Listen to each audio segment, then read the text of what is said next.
నేర్చే వాళ్ళమే మేము, కానీ ఒక రోజు కోసం విద్య నేర్పే వాళ్ళం మేమే. స్వయం పరిపాలన దీనోత్సవ సారథులం బలలం మేమే. కలెక్టర్ గా కూర్చుంటే ఆఫీస్ ఘనంగా కనిపిస్తుంది. ఫైలులు చూసే విధానం చూసి అందరికీ హుషారు కలుగుతుంది.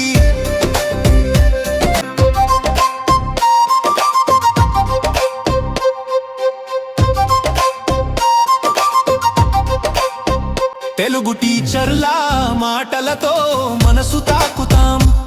హిందీ